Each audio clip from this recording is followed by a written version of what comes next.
wonder Democrats are in trouble this year. Things are bad. Everybody knows things are bad. Everybody's out of work or scared of losing their job. The dollar buys a nickel's worth. Banks are going bust. Washington flushed billions down the drain with Wall Street banks. The economy keeps shrinking. Taxes keep rising. Everybody knows this. Only problem is, in our fourth story tonight, when it comes to those last three things, everybody's wrong. A new Bloomberg poll showing the number of likely voters who do not know the correct state of our economy is nearly twice that of those who do. 61% say the economy is shrinking, only 33% it's growing. In fact, we learned today the economy grew at an annual rate of 2% this quarter, making it more than a year of consecutive sustained growth right now. 60% say most of the taxpayer money used by TARP to bail out Wall Street banks will never be recovered. Only 33% say it will be recovered. Most of it has already been recovered. The Treasury reporting just this month it expects to make a profit of $16 billion on the money it used to prop up the banks. And only 19% of likely voters say federal income taxes have gone down. 52% say they have gone up. More than half are unaware that 95% of the nation pocketed up to $400 extra for individuals and $800 for married couples, and tax breaks for college and lower income families, and for renewable energy purchases. To be fair, not all of the government bailouts will make money, but TARP was the big one, and it is astonishing that most Americans are ignorant of its success. Why are they so pessimistic about the economy? For one thing, rich people keep using their politicians and front groups to hit Democrats by dumping on the economy with secret campaigns like one we will tell you about later in the news hour. And also with advertisements that are factual, or as in the example you're about to see, not factual at all.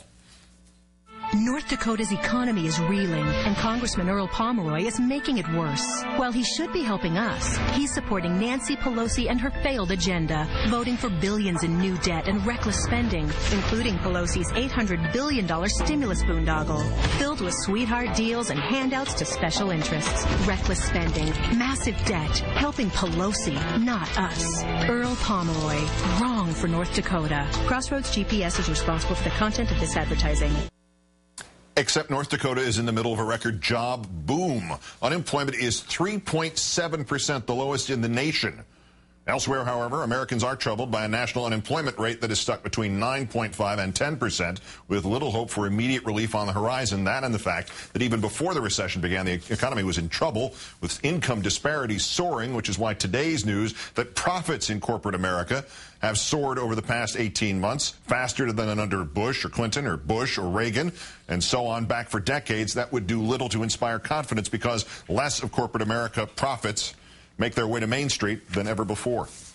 With us tonight on this topic, Arianna Huffington, author of Third World America, How Our Politicians Are Abandoning the Middle Class and Betraying the American Dream, co-founder and editor-in-chief, of course, of HuffingtonPost.com. Good to see you, Arianna. Good to see you, Keith. TARP, we can excuse the pessimism and the growing economy. Very few people see that in their hometown, you know, down on Main Street. But taxes, how do people, most people, not know that their taxes went down?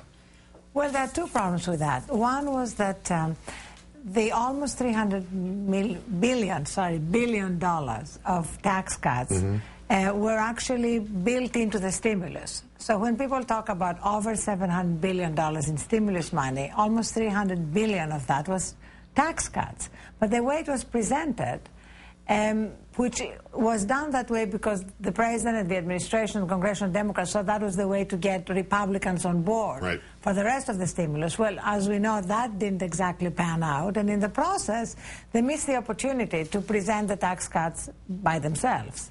Did the president earn part of the blame for the disconnect in terms of the message because he didn't push through a larger stimulus or the structural changes that would have been seen like blooming flowers on Main Street?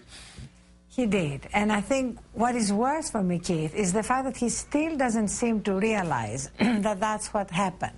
He was on Jon Stewart a couple of nights ago, and he actually said, and it wasn't a pun, as he claimed it was, heck of a job, to refer to Larry Summers. Yeah. And Larry Summers, of course, was responsible for painting a very different picture of the economy than the one that's unfolding right now. He really did believe that once Wall Street was saved, everything else would unfold naturally and would now have about 8% unemployment, if not less. And he kept going on shows talking about there will be growth in the spring, like Chauncey Gardner, and there wasn't. And my biggest concern is that the president and the administration still don't get that. Because, you know, after all, being president, there's no job that prepares you for it entirely. So as long as you learn on the job, it's fine. But if you don't learn on the job, it's a problem. Back to the public and this disengagement, willful disengagement almost, or it certainly seems that way from actual facts. It seems to be sometimes we're 6 months away from people consulting magic, crazy 8 balls and voodoo priestesses and Ouija boards. Where is this disengagement from reality on that path that you described towards a third world United States of America? Well, unfortunately, historically, disengagement from reality has always been part and parcel of times of deep economic anxiety and dislocation. Whether it was the 1880s when we were deporting Chinese workers, the 1930s when we were deporting American citizens of Hispanic descent, people believe things that have absolutely no base in reality, and we've seen that in this election in an astounding degree.